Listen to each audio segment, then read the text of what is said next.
Bien. Tout d'abord, je voudrais m'excuser auprès des intervenants que je n'ai pas pu entendre du fait que j'avais des activités justement de transmission, disons, à Montpellier, mais j'aurais été évidemment extrêmement intéressé d'entendre les positions des uns et des autres. Je dois dire que, s'agissant de Irène Théry, nous connaissons l'un et l'autre nos positions, puisque nous avons eu l'occasion à plusieurs reprises d'échanger nos arguments dans des commissions officielles, des fois, et puis des fois de façon plus informelle. Donc elle ne sera pas très surprise de ce que je vais raconter aujourd'hui. Mais bon, il paraît que la répétition est la base de l'enseignement. Donc j'espère qu'a priori tu m'excuseras de dire des choses que tu as déjà entendues. En partie en tout cas. Bon, comme il n'est pas possible... Jusqu'à quelle heure on peut me dire ça ? 30 minutes en gros. Bon, il ne sera pas possible évidemment d'aborder tous les sujets. J'avais repéré moi aussi ce passage de Pagnol qui fait du bien à entendre, hein, mais qui certainement ne résout pas tous les problèmes, loin de là, mais enfin il les pose d'une manière dont vous avez raison de dire qu'elle démontre que ces questions-là sont éternelles d'une certaine façon et que nous sommes loin de les avoir résolues, même si nous sommes, il faut le dire, du fait j'allais dire du progrès, mais c'est pas sûr que ce soit le mot qui convienne, même si nous sommes sur la voie de trouver des solutions dont on verra à l'expérience si elles sont viables. C'est à peu près ce que disait Lévi-Strauss, hein, que pour se prononcer sur les solutions qu'on nous propose, qu'elles soient technologiques ou sociologiques, c'est l'expérience qui nous dira si c'est viable ou si ça ne l'est pas. C'est-à-dire si ça permet de prolonger, de construire, de prolonger la vie, hein, ou au contraire de faire que les sociétés, peu à peu, se referment sur elles-mêmes et cessent ce processus de transmission. Alors j'ai quand même eu le temps, en arrivant, d'entendre qu'il fallait aujourd'hui tenir compte, d'entendre par Irène Théry, qu'il fallait tenir compte aujourd'hui de la distinction entre procréation et engendrement, et que cette distinction a pour effet de justifier le recours à la PMA, qui d'une certaine façon, mais je ne vais pas avoir le temps de développer tout ça, ne date pas d'hier, hein. Il y a bien longtemps, je dirais d'une certaine façon, et de façon poétique ou métaphorique, comme vous voudrez, que nos ancêtres ont eu recours à des techniques qui étaient celles qui étaient à leur disposition pour résoudre notamment le problème de la stérilité. De la stérilité qui, comme vous le savez, au moins dans l'univers biblique, est toujours la stérilité des femmes. Longtemps, je dirais, ce qu'on appelle aujourd'hui la PMA aurait pu s'appeler la PDA, c'est-à-dire la procréation divinement assistée. Que deux femmes décident ensemble d'avoir des enfants par PMA pose et ne résout pas, je pense, quelques questions. La première, et on vient de l'entendre dans l'extrait de Pagnol, la première, c'est qu'est-ce qu'un père ? Si vous vous référez au titre que j'ai donné à cette intervention, je dirais qu'il y a du flou sur la question. Au fond, personne ne sait très bien ce que c'est qu'un père. En tout cas, personne ne peut en donner une définition qui soit rigoureuse.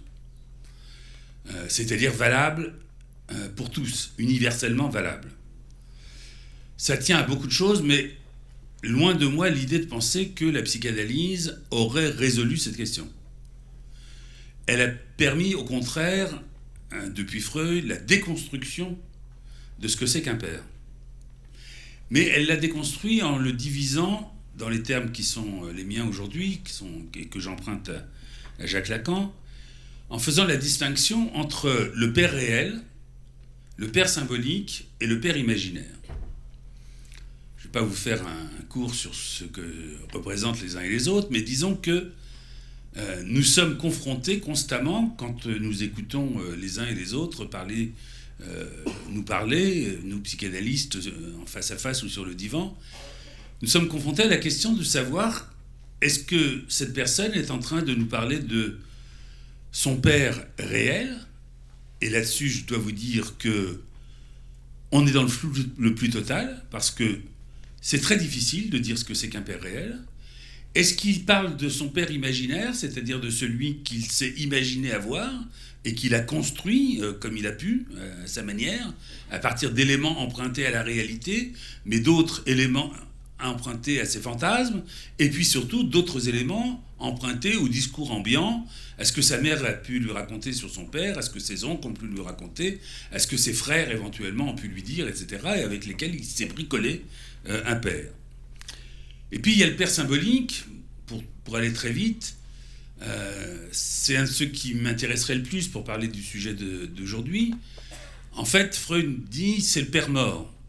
C'est-à-dire c'est le père dont la volonté continue à s'exprimer, bien que dans des temps mythologiques, qu'il emprunte d'ailleurs à Darwin, a été tué par les frères, par la horde des frères, meurtre qui a conduit à, dit Freud dans Totem et Tabou, à la mise en place du droit de la vie en société et à la renonciation justement du meurtre qui aurait été commis une fois pour toutes et qui, symboliquement, serait, on pourrait dire, la matrice de ce que c'est qu'un père. Alors, dans le court propos que je vais tenir maintenant, je n'amorcerai qu'une réponse à la première de ces questions, très rapidement donc. Qu'est-ce qu'un père à l'heure où certains s'imaginent qu'on pourrait s'en passer légalement? Encore une fois, la psychanalyse n'a pas résolu la question, et donc je ne vais pas la résoudre non plus cet après-midi, mais je vais me poser la question des conséquences que peut avoir une telle prise de position. Je dirais succinctement que le père n'est pas l'auteur, mais qu'il est le passeur de la loi.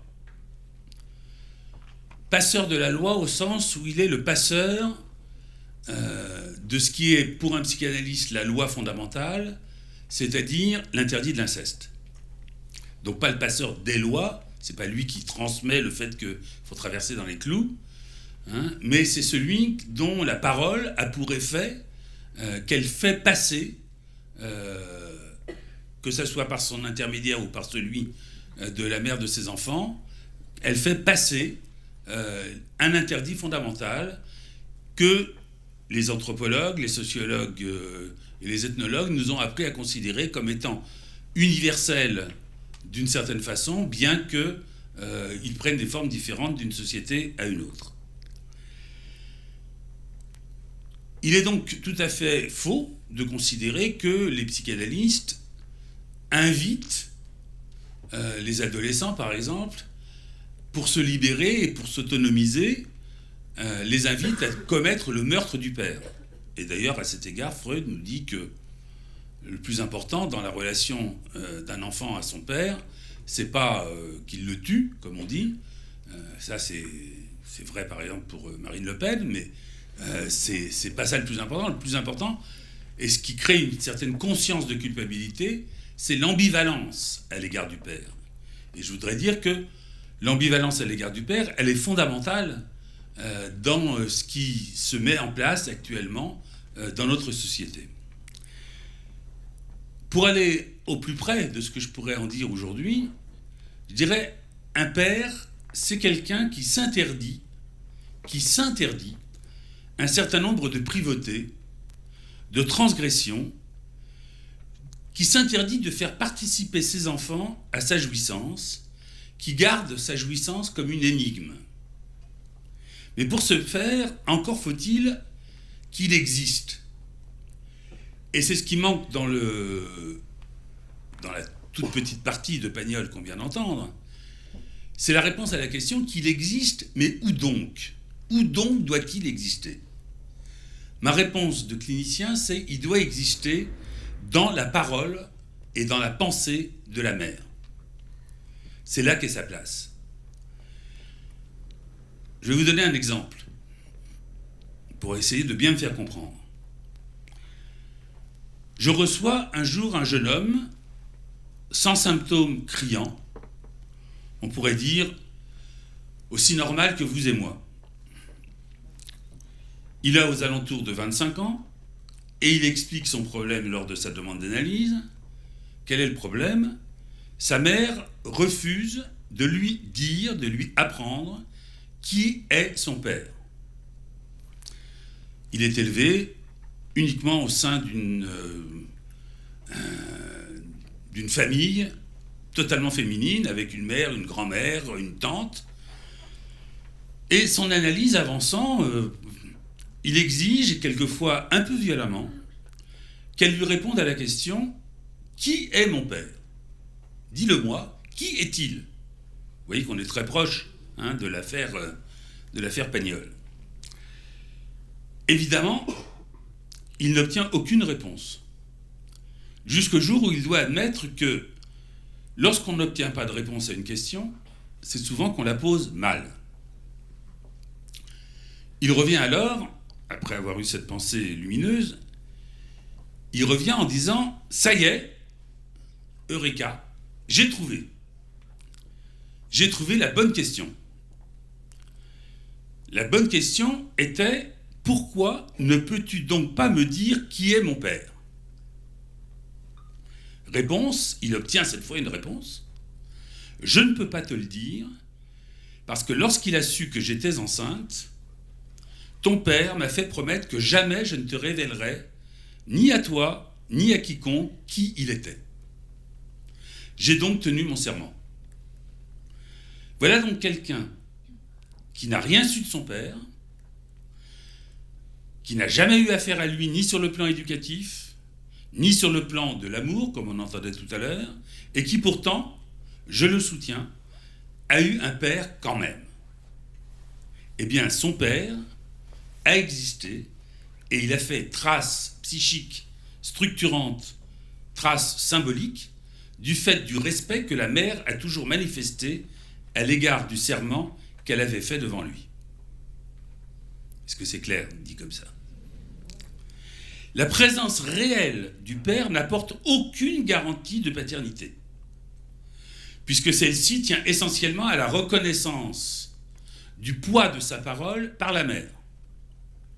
La parole de la mère qui reconnaît le père est une condition décisive de l'institution et de l'efficacité psychique de la fonction paternelle. Une observation autrement plus importante quand c'est dit comme ça, que les spéculations générales et psychanalytico-sociologiques autour, par exemple, de la fin du dogme paternel, du père patriarche, du père phallocratique, etc., dont on se sert pour jeter le bébé avec l'eau du bain, si je puis dire, dans ce cas-là. Bien sûr qu'il est temps, si ce n'est déjà accompli, de se débarrasser du père phallocratique, du père patriarche, du père tyrannique, etc. Mais vous l'entendez dans l'exemple que je viens de vous donner, c'est pas de celui-là dont on parle. À partir de là se pose la question de savoir ce qu'ont été pour leur mère les pères des femmes qui décident, via la PMA, de faire des enfants dont la référence au père aura été perdue. Et je vais m'appesantir pour parler de cela un peu plus tout à l'heure, enfin là, dans les minutes qui viennent, autour de la question de la GPA. Qu'il faille se délester à tout jamais de la figure du tyran domestique, hérité de la fabrique romano-chrétienne, pour emprunter l'expression à Pierre Legendre, de la fabrique romano-chrétienne de la famille, se comprend, mais il vaudrait mieux ne pas jeter donc le bébé avec l'eau du bain, c'est-à-dire le père, au sens où je viens d'en parler, avec le patriarche qui régit la famille selon son bon vouloir, et continuer donc plutôt à interroger la fonction paternelle avant de décider qu'on peut s'en passer alors qu'on n'est même pas encore sûr de savoir s'en servir.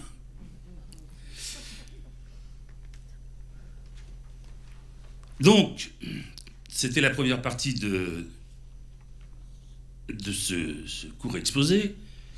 Et je voudrais maintenant mettre l'accent plus particulièrement, si j'arrive à retrouver mes papiers, oui, sur la GPA.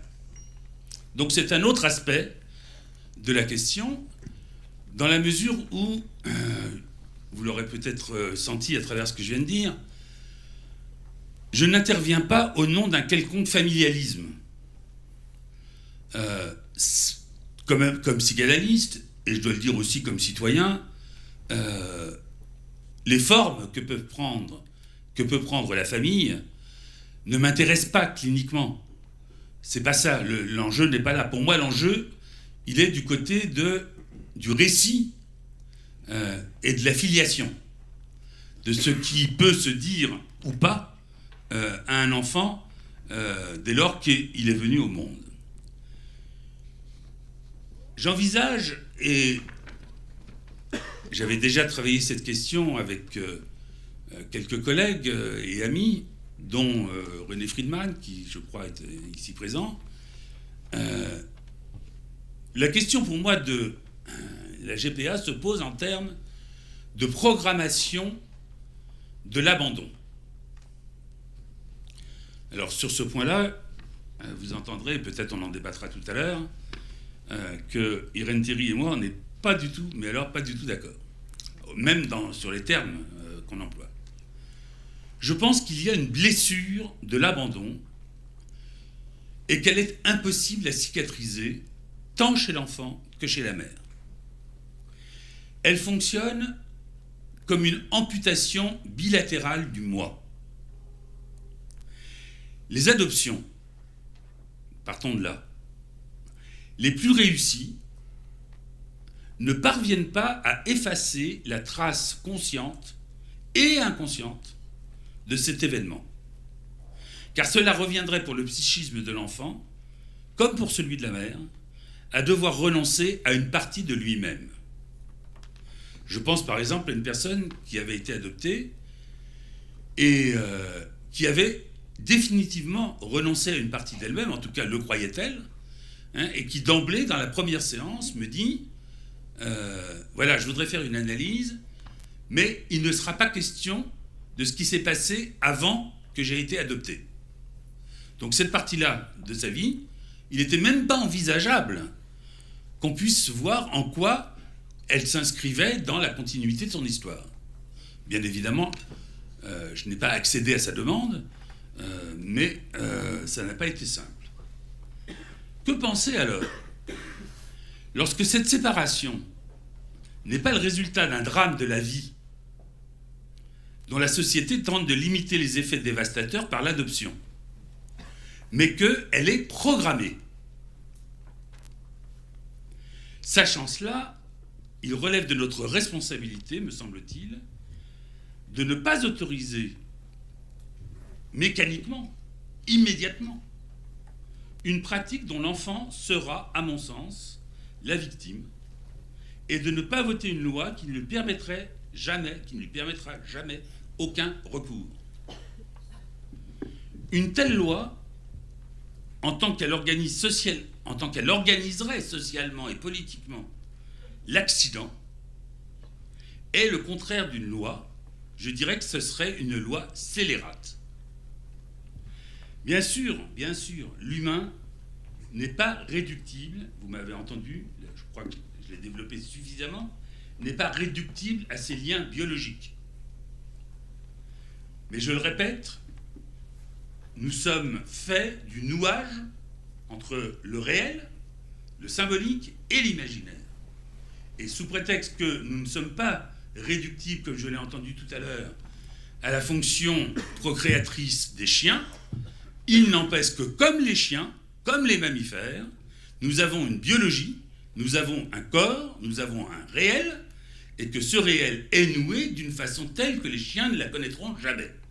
Sauf peut-être dans le dialogue des chiens de Cervantes.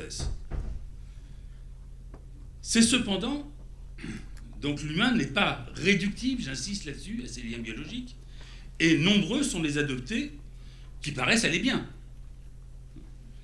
C'est cependant parfois au prix d'un déni.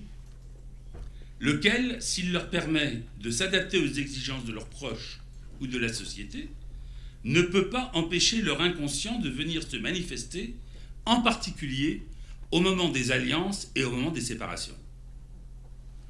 Le débat en cours n'oppose pas des médecins progressistes, excusez-moi de rappeler de telles évidences, à des médecins réactionnaires. Ceux qui se laissent aller à cette réduction se trompent de scène. L'enjeu, comme traditionnellement en obstétrique, c'est l'intérêt de la mère face à celui de l'enfant, soit ici l'intérêt des divers adultes face à celui d'un bébé à naître. Un peu de médecine. Les douleurs périnatales, vous entendiez plus? Les douleurs périnatales engrammées dans l'inconscient ne seront pas toujours décodables lorsqu'elles s'exprimeront sous forme de dépression, d'angoisse, de somatisations diverses, de sentiments d'insécurité, voire quelquefois d'envie suicidaire.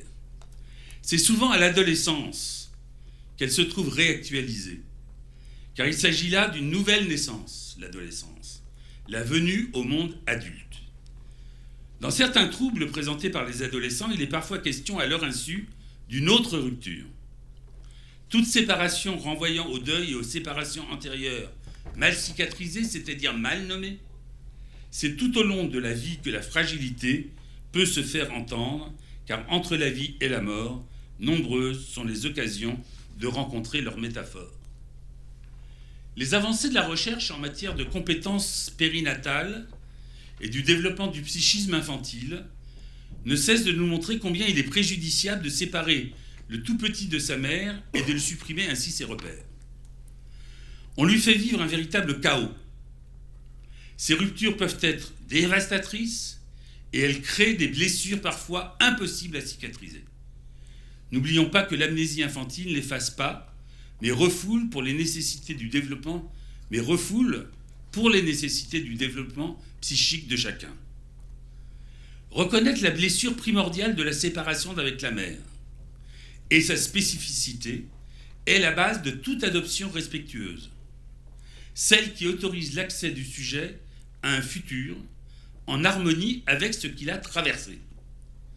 Il est grand temps de ne plus privilégier, sans les interroger de surcroît, les blessures liées à la stérilité et de penser les bébés abandonnés uniquement en termes de justice sociale, de charité religieuse ou humanitaire, ou encore de droit à l'enfant.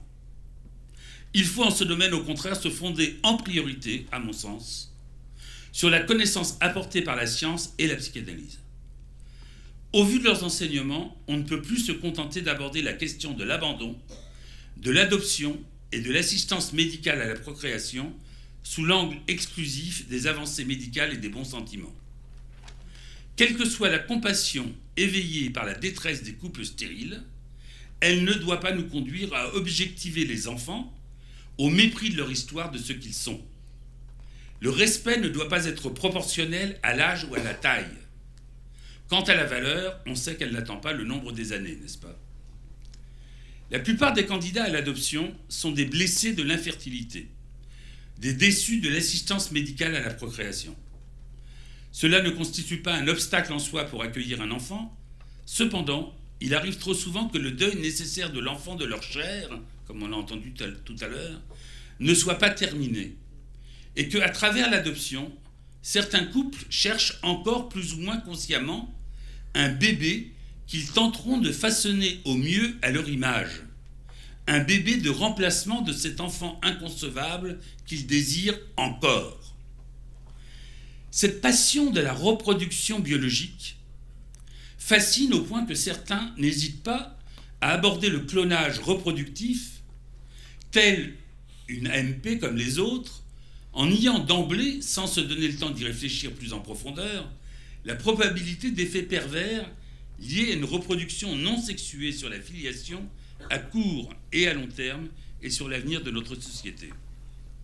Les demandes d'adoption ont toutes leurs motivations conscientes et inconscientes. Les parents parfaits n'existent pas, et cela n'échappe pas à la règle. Les orphelins sont cependant transitoirement sous la tutelle de la société qui en assume la responsabilité. La réflexion s'impose. Au fond, De quoi s'agit-il? Tout simplement de faire un enfant. Mais encore, un enfant génétiquement de soi. Comment? D'abord, en pratiquant une fécondation in vitro avec les ovules de la femme dépourvue d'utérus et le sperme de son compagnon. Puis en transférant l'embryon ainsi obtenu dans l'utérus d'une femme porteuse. Ce qui compte, c'est l'enfant de soi, de ses gènes. Ah bon? Je croyais que ce n'était pas ça qui comptait. Derrière la souffrance des couples, qui ne voient d'autre solution pour enfanter que la gestation pour autrui, il est impossible, en effet, de ne pas relever la survalorisation de la génétique. Elle s'inscrit dans une définition de l'individu par ses seuls gènes, qui ouvrent la porte au renfermement sur soi et à des pratiques contestables, comme les tests ADN récemment débattus. Cette démarche met davantage en valeur le pédigré que la mixité et l'ouverture sur l'autre. Elle se distingue de l'adoption, du parrainage, du don de sperme, d'ovules ou d'embryons, qui relativise l'apport de la génétique pour valoriser la parentalité dite d'intention. On ne peut comparer, comme le font certains, la gestation pour autrui au don de gamètes sans ajouter à la confusion des repères. La mère est celle qui accouche, ce qui n'empêche pas l'enfant d'avoir une parentalité multiple. La grossesse n'est pas un simple portage. C'est une expérience fondamentale qui façonne les deux protagonistes, la future mère et l'enfant en gestation. On découvre à peine la complexité et la richesse des échanges entre la mère et l'enfant in utero. Ce ne sont pas des élucubrations de psychanalystes. Les chercheurs scientifiques de toutes les disciplines n'en sont qu'au début de leur découverte concernant les mécanismes de ces échanges et leurs conséquences. Même les animaux n'y échappent pas.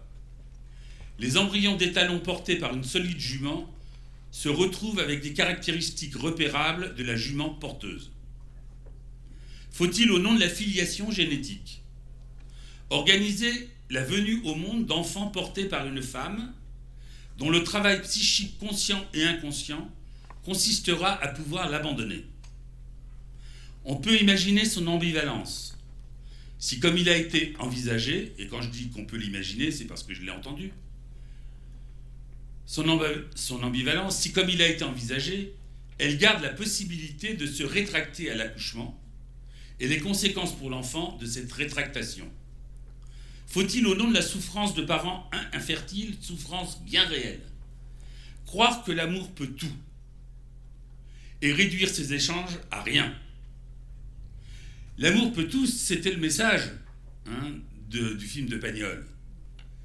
Mais ce qu'on n'entendrait pas, et qui pourtant court tout le long des trois pièces, c'est que l'amour qui peut tout, c'est celui des deux parents. C'est-à-dire que le grand-père, Marius, a tout intérêt à faire valoir ce que cet enfant doit à l'amour qui lui a été porté par Panis et par Marius, mais le vrai du vrai dans l'affaire, c'est l'amour du fils de César pour la mère de l'enfant. C'est là qu'est le véritable amour. C'est-à-dire l'existence, malgré le fait que la parentalité a été déléguée à celui qui a été adopté par l'enfant, le fait qu'elle n'ignore pas que l'enfant est du fils de Marius. C'est bien ça? De César. Excusez-moi. Je m'y perds.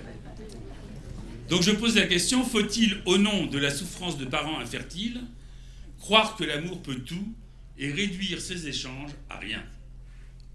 Au moment où toutes les recherches vont dans le sens de la reconnaissance de l'importance de l'épigénétique, il faut se méfier de la dénégation de ses effets.